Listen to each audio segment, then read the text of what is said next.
Hello my dear students, I am BPM sir. मैं Geeta science inter महाविद्यालय हजारीबाग का chemistry teacher हूं।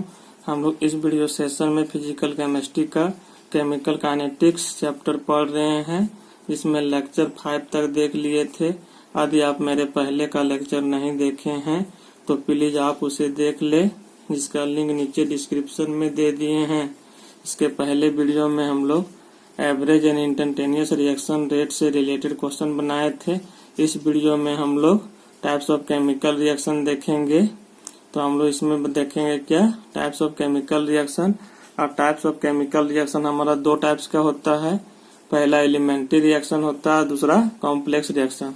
तो हम लोग इसमें लिख सकते हैं कि there are two types of chemical reactions। मतलब हमारा कितना टाइप्स का केमिकल रिएक्शन है? दो टाइप का है। ये नंबर में जो है आपका वो है आपका एलिमेंट्री रिएक्शन,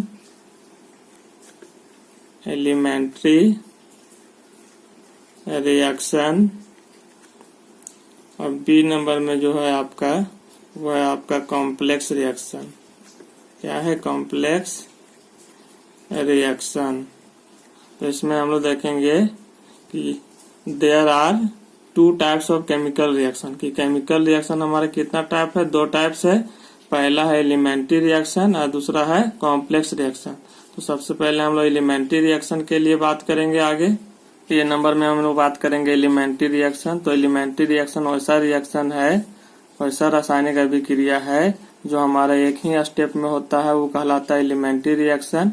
और इसमें जो होता है कंसर्टेड मैकेनिज्म होता है। कंसर्टेड मैकेनिज्म का मतलब होता है कि dissociation and formation of covalent bond takes place simultaneously.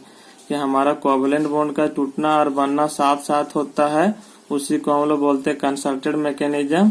तो एलिमेंट्री रिएक्शन वैसा रिएक्शन को हम लोग बोलते हैं जो हमारा ओनली वन स्टेप होता है, वो कहलाता है elementary reaction.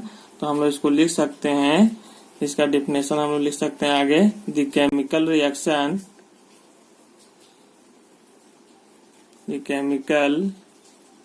Reaction which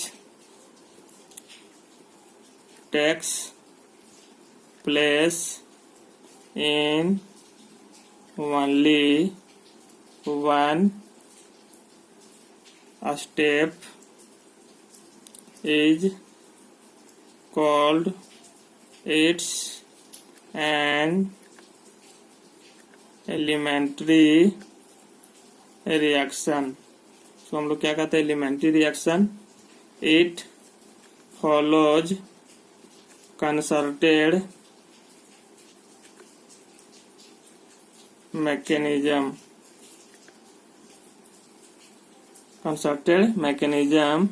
in which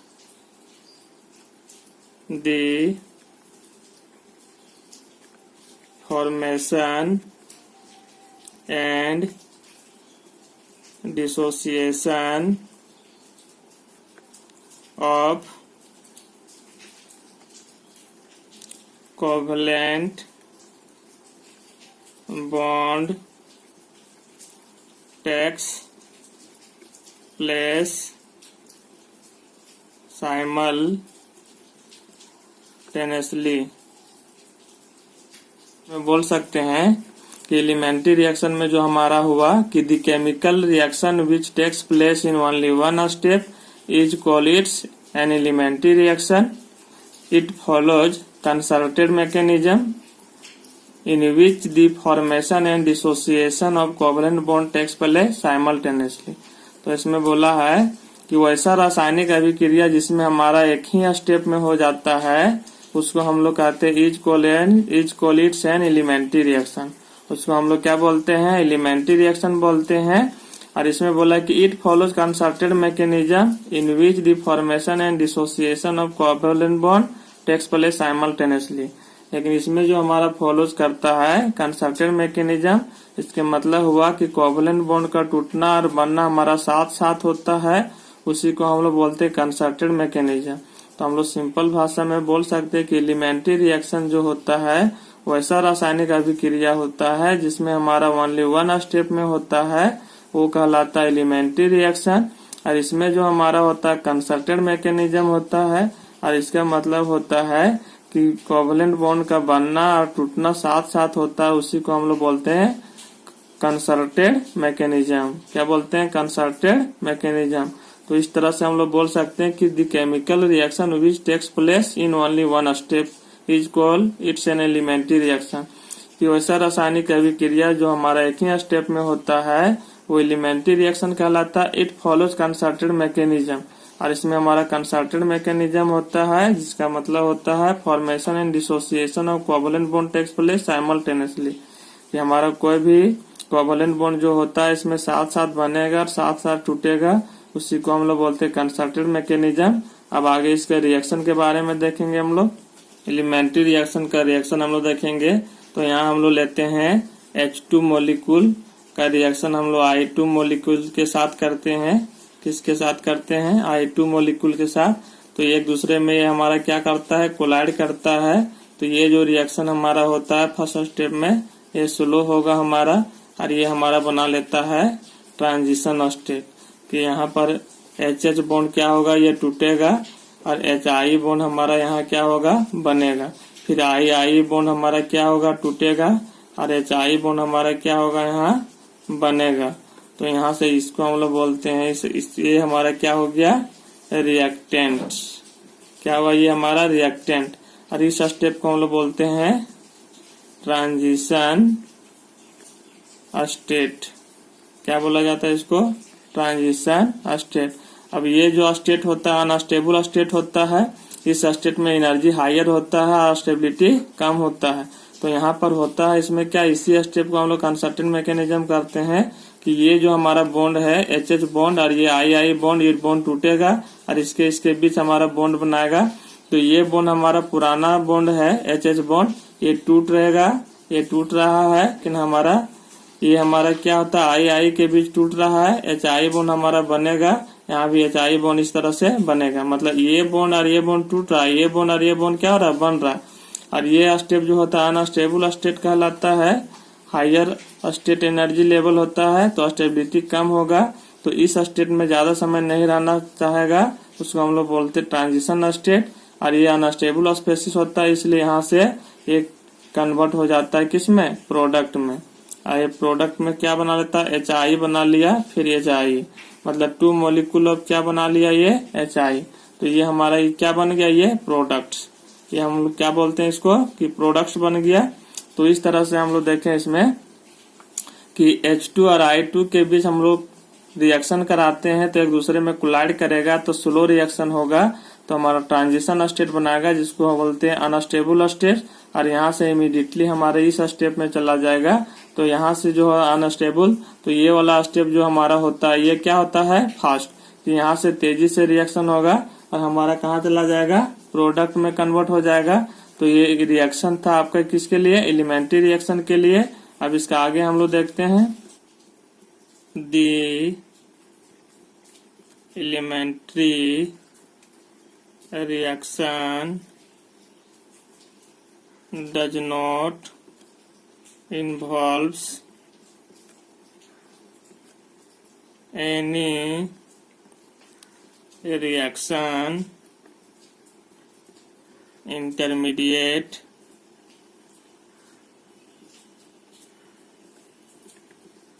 it involves a transition state. इसमें जो आपका बोल रहा है कि the elementary reaction does not involve any reaction intermediate, it involves a transition state. कि हमारा जो रिएक्शन इंटरमीडिएट इसमें इन्वॉल्व नहीं होता एलिमेंट्री रिएक्शन में। तो रिएक्शन इंटरमीडिएट क्या होता है? जैसे हम लोग बोल सकते हैं कार्बोकैटायन कर्ब आयन फ्री रेडिकल, इसे ऑर्गेनिक केमिस्ट्री में पढ़ना है। तो ये जो हमारा एलिमेंट्री रिएक्शन में जो होता है वो हमारा रिएक्शन इंटरमीडिएट इन्वॉल्व्स नहीं होता है, it involves a transition state. और इसमें क्या हमारा इन्वॉल्व होता है? Transition state. तो इस स्टेट को हम लोग क्या बोलते थे? Transition state. वही बोला है the elementary reaction does not involve any reaction intermediate, कि इसमें कोई रिएक्शन इंटरमीडिएट शामिल नहीं होता है। इसमें क्या शामिल होता है, it involves a transition state, इसमें ट्रांजिशन स्टेट शामिल होता है जो अनस्टेबल स्पेसिस होता है। हायर एनर्जी लेवल बोल सकते हैं उसको, लोअर स्टेबिलिटी बोल सकते हैं। और इसमें जो हमारा एलिमेंट्री रिएक्शन में होता है वो ट्रांजिशन स्टेट इन्वॉल्व होगा, रिएक्शन इंटरमीडिएट इन्वॉल्व नहीं होता है। आगे हम लोग एलिमेंट्री रिएक्शन के लिए रेट लिखेंगे, the rate law of an elementary reaction can be written on the basis of its balanced chemical reaction. इसमें बोला कि the rate law of an elementary reaction can be written on the basis of its balance chemical reaction, कि जो हम लोग rate law लिखते हैं elementary reaction वो किसके आधार पर लिखते हैं, उसके बैलेंस केमिकल इक्वेशन के आधार पर लिखते हैं या तो रिएक्शन के आधार पर। तो हम लोग रिएक्शन में लिखे थे H2 + I2 जो हमारा रिएक्टेंट मोलिकुल भाग लिया था, तो हम लोग इसका रेट लिख सकते हैं, रेट बराबर K into molar concentration of H2 into molar concentration of I2। ये रेट हो गया हमारा किसके लिए, एलिमेंट्री रिएक्शन के लिए। तो वही बोला the rate law of an elementary reaction can be written on the basis of its balance chemical reaction, कि बैलेंस केमिकल रिएक्शन के आधार पर हम लोग रेट लॉ लिखते हैं। इसलिए रेट बराबर K into molar concentration of H2 into molar concentration of I2। अब इसका आगे हम लोग बात करेंगे कि the energy profile of an elementary reaction is given below. इसमें बोला the energy profile of an elementary reaction is given below, तो हम लोग नीचे दिखाएंगे एनर्जी प्रोफाइल किसके लिए, एलिमेंट्री रिएक्शन के लिए। ग्राफ देखेंगे हम लोग, इसमें वाई एक्सिस तरह हम लोग क्या लिए, एनर्जी लिया गया है इधर हमारा, इधर लिए पीओआर, पीओआर मतलब progressive of reaction x axis में। तो हम लोग देखें कि रिएक्टेंट का एनर्जी लेवल ये है आपका, ये ट्रांजिशन स्टेट है जिसको हम लोग बोलते थे अनस्टेबल स्पेसिस। हायर एनर्जी होता है ये हमारा, ये एनर्जी ऊपर बढ़ रहा है इसलिए इस स्टेट में एनर्जी हायर हुआ, इसलिए ये कहलाया अनस्टेबल स्पेसिस, मतलब अनस्टेबल। और स्टेबिलिटी इसमें क्या होती है, कम होती है। तो यहाँ पर हमारा जब एनर्जी कम रहेगा तो स्टेबिलिटी क्या होगा, ज्यादा होगा। तो रिएक्टेंट से हमारा कहाँ गया, ट्रांजिशन स्टेट, ट्रांजिशन स्टेट से हमारा कहाँ गया फिर प्रोडक्ट में। तो प्रोडक्ट में हमारा स्टेबल इसलिए हो जाता है कि हायर एनर्जी से लोअर एनर्जी में आता है। अब प्रोडक्ट का एनर्जी जो हमारा रिएक्टेंट से भी कम है, इसलिए रिएक्टेंट से ज्यादा स्टेबल क्या होता है प्रोडक्ट में, इसलिए हमारा इरिवर्सिबल रिएक्शन होता है। तो हम लोग रिएक्टेंट में क्या लिए थे, H2 + I2, ट्रांजिशन स्टेट बनाया था इस तरह से कि HH बॉन्ड हमारा टूट रहा था, I बॉन्ड टूट रहा था और HI बॉन्ड क्या हो रहा था, बन रहा था। तो ये ट्रांजिशन स्टेट हो गया, ये हमारा क्या हो गया, प्रोडक्ट। तो इस तरह से हम लोग एनर्जी प्रोफाइल इसमें दिखाएं एलिमेंट्री रिएक्शन के लिए। अब हम लोग आगे देखेंगे कॉम्प्लेक्स रिएक्शन के बारे में जो B नंबर में है। तो आगे हम लोग पढ़ेंगे कॉम्प्लेक्स रिएक्शन के बारे में। कॉम्प्लेक्स रिएक्शन, तो कॉम्प्लेक्स रिएक्शन में जो होता है हमारा कोई भी रासायनिक अभिक्रिया होगा मोर देन वन स्टेप होगा, मतलब एक स्टेप से ज्यादा होता है, वो कहलाता है कॉम्प्लेक्स रिएक्शन। और कॉम्प्लेक्स रिएक्शन में जो हमारा इन्वॉल्व करेगा रिएक्शन इंटरमीडिएट इन्वॉल्व होगा। तो इसके बारे में हम लोग आगे डिफिनेशन लिखते हैं कॉम्प्लेक्स रिएक्शन के बारे में। The chemical reaction which takes place in more than one step is called a complex reaction। तो इसमें जो बोल रहा है कि the chemical reaction which takes place in more than one step is called a complex reaction. कि वैसा रासायनिक अभिक्रिया जो हमारा वन स्टेप से ज्यादा होता है, एक स्टेप से अधिक होता है, वो कहलाता है कॉम्प्लेक्स रिएक्शन। वही बोला है the chemical reaction which takes place in more than one step is called complex reaction. कि वैसा रासायनिक अभिक्रिया जो एक स्टेप से ज्यादा होता है वो कहलाता है कॉम्प्लेक्स रिएक्शन। इसका हम लोग रिएक्शन लिखेंगे N2O प्लस CO से बनाता है NO प्लस CO2। अब इसका आगे हम लोग इसका ये रिएक्शन हो गया NO2 प्लस CO बनाया NO प्लस CO2। तो ये हमारा कॉम्प्लेक्स रिएक्शन हो गया। अब इसका हम लोग मैकेनिज्म लिखेंगे आगे NO2 प्लस CO बनाया NO प्लस CO2। ये जो हमारा क्या है कॉम्प्लेक्स रिएक्शन। तो हम लोग इसको लिख सकते हैं कि it is a complex reaction which takes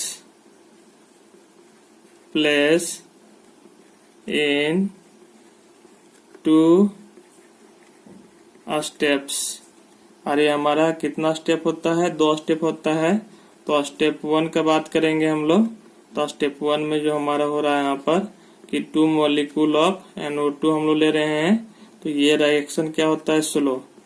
ये क्या होता है स्लो, इसको बोलते हैं RDS रेट डिटरमाइनिंग स्टेप। और ये जो हमारा बना लेता है NO प्लस NO3 बना लिया। स्टेप 2 में हम लोग यदि बात करते हैं इसमें तो हमारा ये NO3 जो बनाया है फिर उसको फिर से लेंगे हम लोग NO3 और जो हमारा CO बचा हुआ उसके साथ रिएक्शन करेंगे। तो ये जो रिएक्शन होता है हमारा फर्स्ट स्टेप होता है।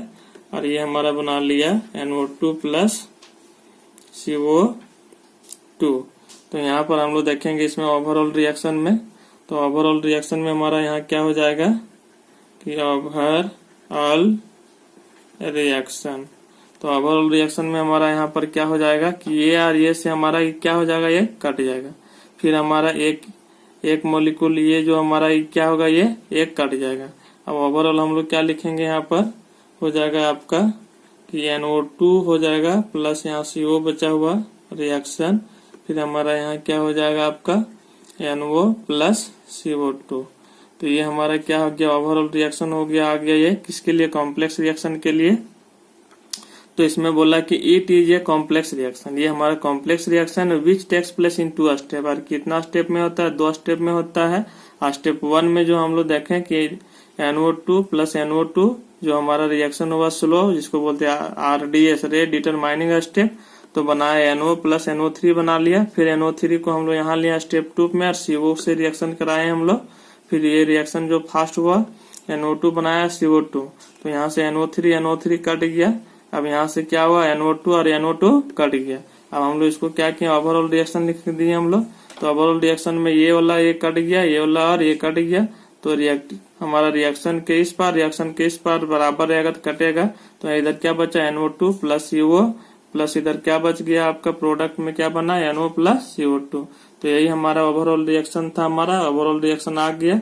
अब इसके बारे में हम लोग आगे लिखेंगे the rate law of A complex reaction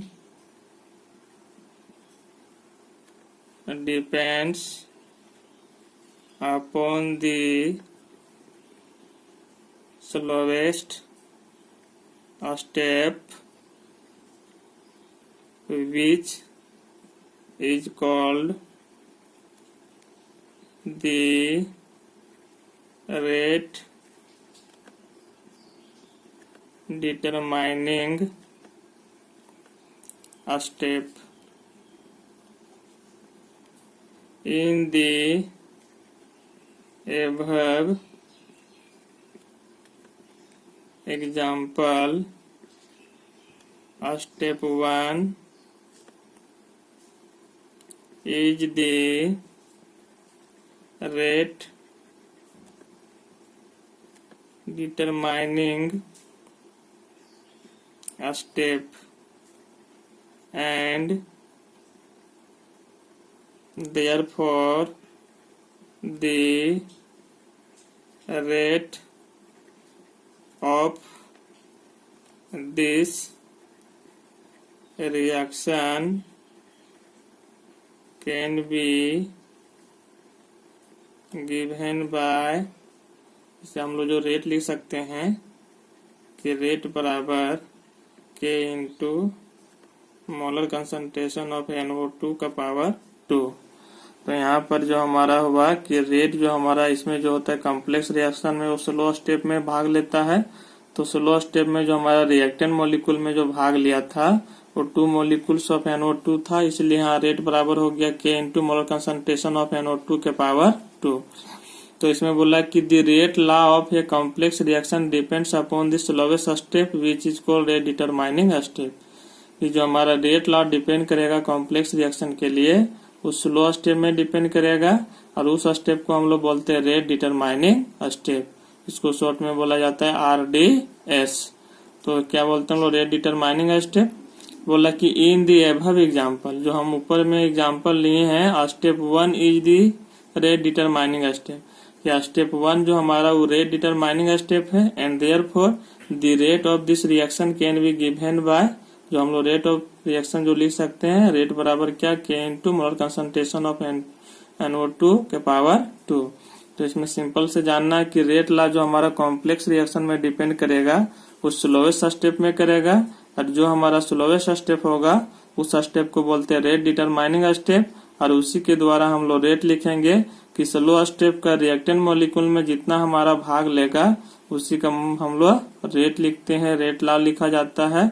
वही वहाँ हो गया कि ऊपर के एग्जाम्पल में भी हम लोग देखें कि हमारा NO2 लिए थे स्लो स्टेप में 2 मॉलिक्यूल ऑफ NO2, और वो स्लो रिएक्शन हो रहा था, बनाया था NOR NO3 बनाया था, इसलिए रेट हमारा स्लो स्टेप रिएक्शन मतलब स्लो रिएक्शन में डिपेंड करता है।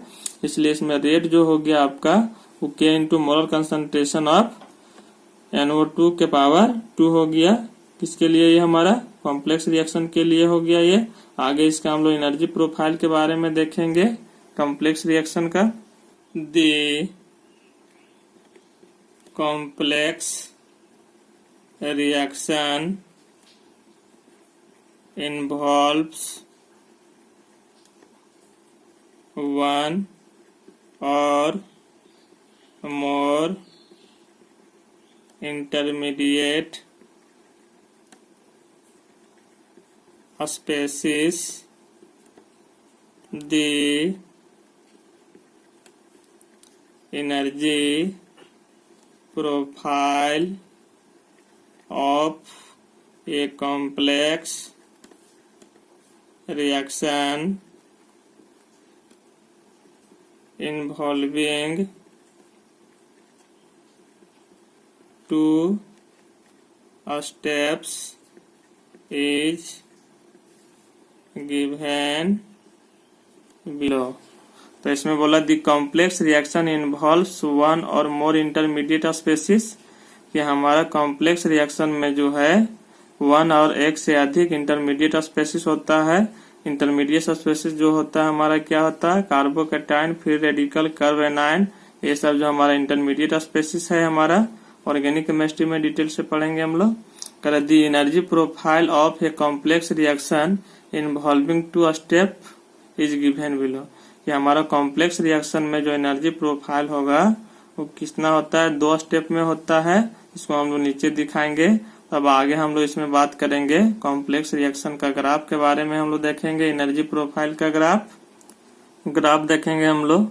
इधर हम लोग लिए हैं एनर्जी वाई एक्सिस में, और इधर हम लोग लिखे हैं POR progressive of reaction x axis में। तो हम लोग देखे कि रिएक्टेंट से हमारा जो है पहला स्टेप में जो होता है रिएक्शन स्लो होता है, क्योंकि ये लोअर एनर्जी से हायर एनर्जी होके गुजरना पड़ता है। तो यहाँ पर हम लोग देखें कि ये रिएक्टेंट से हमारा ये ट्रांजिशन स्टेज जो हमारा गया फर्स्ट स्टेप में जो हमारा रिएक्शन स्लो हुआ, क्योंकि लोअर एनर्जी से हायर एनर्जी जा रहा है। फिर हमारा इंटरमीडिएट बनाया ये हमारा क्या कहलाता है, ये हमारा ये इंटरमीडिएट कहलाता है। इस स्टेप में क्या कहलाता है? ये इंटरमीडिएट, इसको हम लोग इंटरमीडिएट कहते हैं। फिर यहाँ से हमारा यहाँ गया तो ये स्टेप हमारा कहलाया यहाँ पर कि रिएक्टेंट से हमारा यहाँ से यहाँ गया तो ये हमारा फर्स्ट ट्रांजिशन, ये कहलाया हमारा, तो ये फर्स्ट ट्रांजिशन स्टेट बोलते हैं, या तो लिखते हैं ट्रांजिशन स्टेट 1 कि इस समय रिएक्शन हमारा स्लो है। फिर यहाँ से यहाँ आ गया नीचे हमारा जो इंटरमीडिएट स्पेसिस होता है, और अबर जो रिएक्शन जो हमारा हुआ वो ज्यादा डिफरेंस एनर्जी नहीं होता, ये छोटा कर्व से गुजर रहा है और यहाँ से इसमें रिएक्शन फास्ट होता है, यहाँ से प्रोडक्ट में हमारा चला आता है। तो यहाँ पर हम लोग देखें कि रिएक्टेंट मॉलिक्यूल का ये जो ज्यादा एनर्जी हमारा जाना पड़ता है, हायर एनर्जी होके गुजरना पड़ता है, इसलिए रिएक्शन स्लो होता है। और इंटरमीडिएट पहुंचने के बाद जो सेकेंड स्टेप में होता है वो लोअर एनर्जी से हमको गुजरना पड़ता है, इसलिए हमारा ये रिएक्शन फास्ट होता है और प्रोडक्ट में चला जाता है। तो हम लोग देखें कि एनर्जी जैसे हमारा और बढ़ेगा वैसे हमारा रिएक्शन स्लो हो जाता है। तो हम लोग सिंपल इसमें बोल सकते हैं कि रिएक्टेंट से हमारा गया पहले फर्स्ट ट्रांजिशन स्टेट 1 में, फिर इंटरमीडिएट में हमारा पहुंचा, फिर इंटरमीडिएट से हमारा ट्रांजिशन स्टेट 2 में पहुंचा, और यहाँ से जो रिएक्शन प्रोडक्ट में आया वो फास्ट रिएक्शन हुआ। क्या हो गया आपका? Fast reaction. तो इस तरह से हम बोल सकते हैं कि ये बड़ा कर्व है, ये छोटा कर्व है, तो बड़ा कर्व होके गुजरेगा तो एनर्जी ज्यादा लगता है, इसलिए इसे रिएक्शन स्लो होता है। छोटा कर्व होके गुजरेगा तो एनर्जी कम लगता है, इसलिए रिएक्शन स्लो होता है। तो हम लोग सिंपल भाषा में बोल सकते हैं कि मान लो एक बड़ा पहाड़ है, छोटा पहाड़, तो बड़ा पहाड़ होके यदि हम लोग गुजरता है तो हम लोग धीरे धीरे जाना पड़ेगा, छोटा में हम लोग दौड़ के भी पास कर सकते हैं।